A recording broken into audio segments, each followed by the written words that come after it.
Tony Gonzaga, Jody Santamaria, and Angel Locsin, ASAP Performances, Highlights and Reviews. Alamin. Kapamilya Trending.ph. Mag-subscribe, like and share na kapamilya.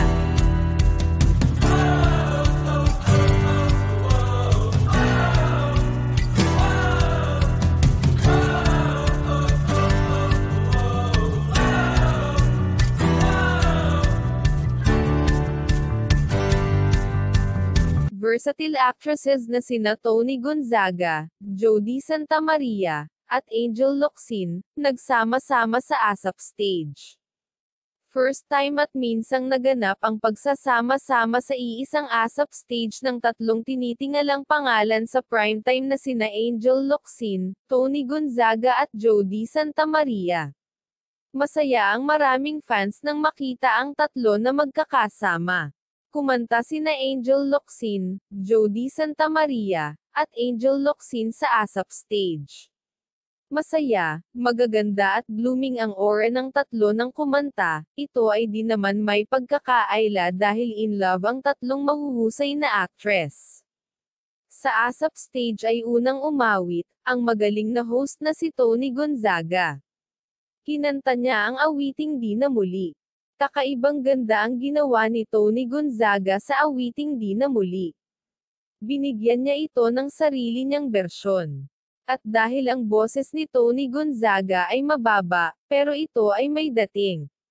Ang ganda ng boses ni Tony Gonzaga, ito ay may art at ang boses ni Tony ay may kakaibang timbre na talaga namang nakakahok.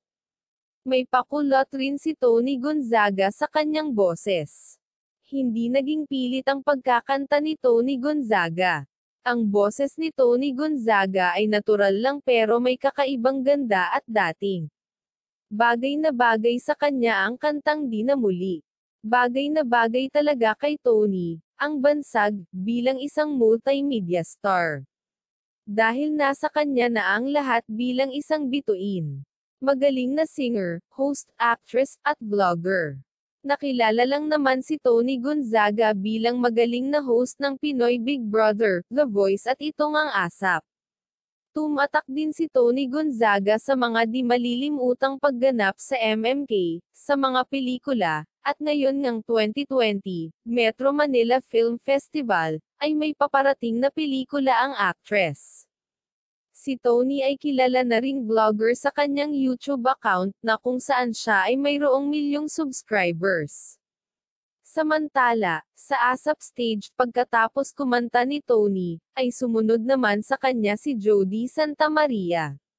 Ang boses ni Jody Santamaria ay mayroon ding angking ganda.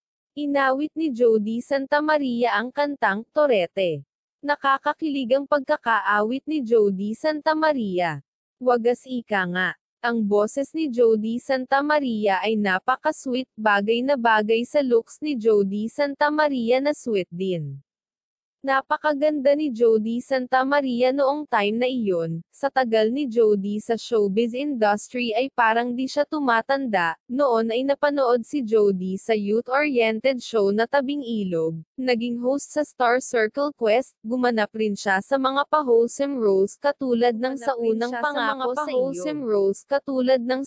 Pangako sa Iyo, hanggang sa nasubok ang galing ni Jody Santamaria sa mga mapaghamong role, katulad ng sa Mea Culpa, Sino ang May Sala, ang pagganap niya bilang Amor sa Pangako sa Iyo, at ngayon nga ay mapapanood si Jody sa teleseryeng, Ang Sa Iyo Ay Akin, sa mapaghamong role bilang bida, kontrabida. Napakatagal na ni Jody Santamaria sa showbiz industry subalit fresh na fresh pa rin ang looks niya at tila di siya tumatanda. Awesome ang naging pagkakaawit ni Jody Santamaria sa kantang Torete sa ASAP stage. Pagkatapos umawit ni Jody Santamaria, ay sumunod namang kumanta si Angel Locsin, ang binyansagang pambansang Darna ng Pilipinas. Bakit nga ba binyansagang pambansang Darna ng Pilipinas si Angel Locsin? Maaalalang ginampanan ni Angel Locsin ang role na Darna noon, pero matapos ang seryeng Darna sa telebisyon, ay di doon natapos ang pagiging bayani ni Angel Locsin. Si Angel Locsin ay patuloy na tumulong sa mga Pilipino.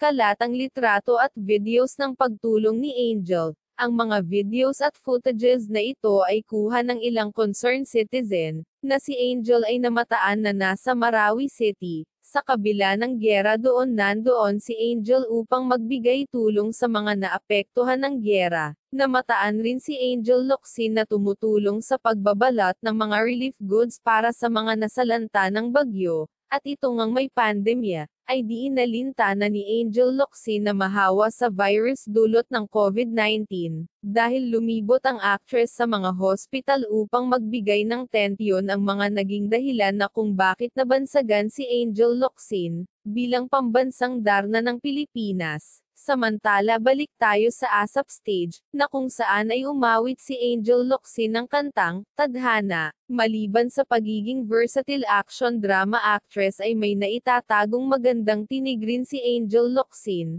Nasa puso ang pagkakaawit ni Angel Locsin, makikita ang kinang sa kanyang mga mata, sa bawat paggalaw, at pagkanta ni Angel Locsin ay makikita na contented at masaya na si Angel Locsin sa takbo ng buhay niya ngayon. Maliban sa Darna, ay tumatak din si Angel Locsin sa ilang shows, gaya ng Lobo, Immortal, La Luna Sangre at The General's Daughter. Naging hurado din si Angel sa Pilipinas Got Talent, at ngayon nga ay napapanood si Angel Locsin sa public service program na, Iba Yan. Hello mga kaasap! Ano ang reaksyon ninyo sa video na ito? Comment lang sa comment section. Mga kaibigan, mga kaasap, nasayahan po ba kayo sa video na ito? I hope guys, and please consider ninyo na ring mag-subscribe, at pindutin ang notification bell para sa mga updates at sa paparating pa nating bagong